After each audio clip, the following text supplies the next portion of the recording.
So what I want to talk about, because I'm going to be explaining some of the problems of conspiracy theories, but I do want to address the fact that conspiracies are real. So what exactly is a conspiracy then? I've got two definitions there for you. The first one is a secret plan by a group to do something unlawful or harmful. And the second definition is a secret arrangement between two or more actors to usurp political or economic power, violate established rights, hoard vital secrets, or unlawfully alter government institutions. There's a lot there, but I think both quotes give a really good example, or they highlight, I think, what we're all thinking when we think conspiracy theories. There's people and they're plotting and they want to take something or they want to do something, and it's 99 times out of 100 it's evil. It's bad and it's going to hurt people. So I want to be clear, conspiracies are real. Conspiracies happen every day. They happen throughout history, and I'm going to show you a couple examples. The first one I'm going to show you is the assassination of Abraham Lincoln, or even the assassination of Julius Caesar, because there are some similarities. Number one, the assassinations were carried out by a handful of perpetrators. In the case of Julius Caesar, it was a handful of senators. In the case of Abraham Lincoln, it was John Wilkes Booth and a couple other co-conspirators. When you hear conspiracy theorists talk with them, it's always these grand conspiracies, these ideas that there's hundreds or even dozens of people that are plotting to do whatever it is they're trying to do, take over the world. In reality, conspiracies tend to be small, involving as few people as possible.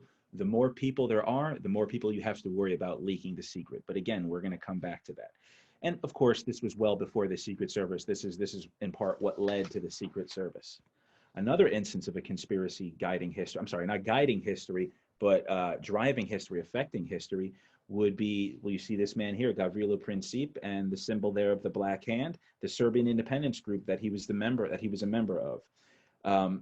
He was the man that murdered Archduke Franz Ferdinand and his wife, Queen Sophie. It was that murder that led to World War I. World War I led to World War II. When the smoke cleared from World War II, that was the foundation of the modern world that we live in today.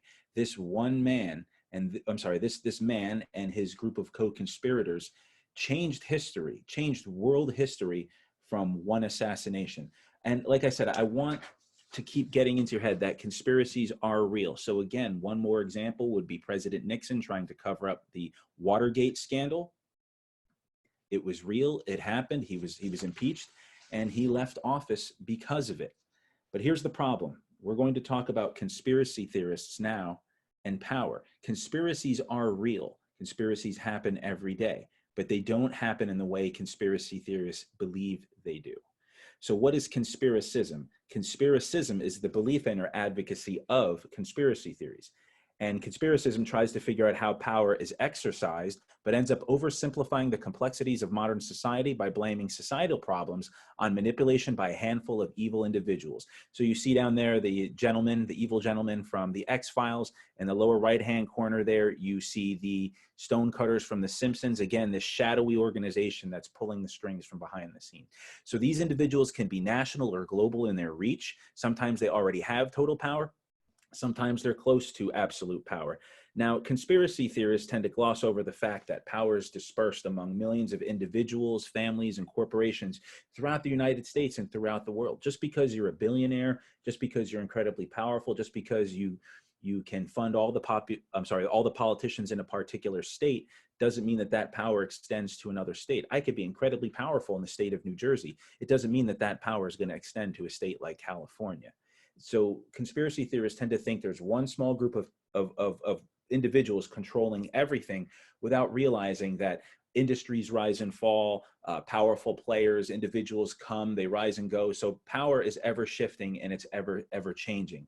There are industries that were incredibly powerful 100 years ago that aren't as powerful today. There are industries that are incredibly powerful today that didn't exist even 20 years ago. So power is changing. Who has power is changing. Who has influence is constantly changing every day.